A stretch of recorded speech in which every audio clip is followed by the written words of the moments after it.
रचना व कार्य याविषयी माहिती पाहिलेली आहे. या पाठामध्ये आपण वनस्पतीचा मूळ, खोड, पान, फूल व फळ या अवयवांची सविस्तर माहिती पाहिलेली आहे. त्याचबरोबर मुळांची रचना, प्रकार, खोडांचे भाग, पानांचे विविध भाग, फुलांचे विविध अवयव व त्यांची कार्य, फळे व बिया यांचा अभ्यास या पाठामध्ये आपण केलेला आहे. तर आज आपण या पाठावरती असणाऱ्या जास्तीच्या स्वाध्यायाचा अभ्यास करूया.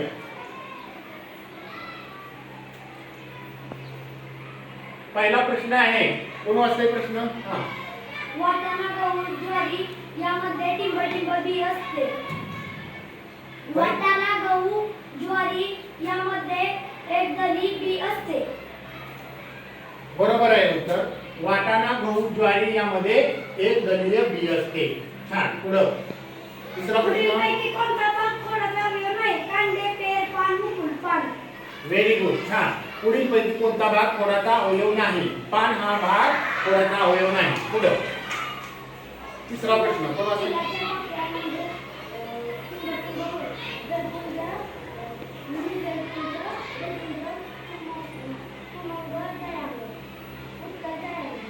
बरोबर आहे.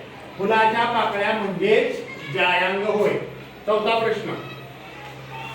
बीच्या आतून निघून जमिनीच्या वर वाढणाऱ्या भागास टिंब म्हणतात. बीच्या आतून निघून जमिनीच्या वर वाढणाऱ्या भागास अंकुर म्हणतात. Very good. छान. पाचवा प्रश्न. मुळा, गाजर, बीट ही सर्व वनस्पतींची टिंब आहेत.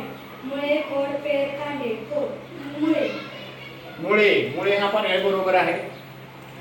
चला पुढचा प्रश्न कोण वाचतंय? हा फुलांचा स्त्रीलिंग भाग असून तो स्त्री केसराचा बनलेला असतो. पुष्पधार जायांग, परागकोश जायांग. जायांग हा फुलाचा स्त्रीलिंगी भाग असून तो स्त्री केसराचा बनलेला असतो. पुढं. कांदा या वनस्पतीचे मूळ भिन्न प्रकारात येतात. सोटमूळ. बरोबर आहे. कांदा या वनस्पतीचं मूळ सोटमूळ या प्रकारात. सोटमूळ येतं का? तंतुमय. बरोबर आहे का? हा चुकीचं आहे. कुठलं येणार? तंतुमूळ येतं. चला पुढचा प्रश्न.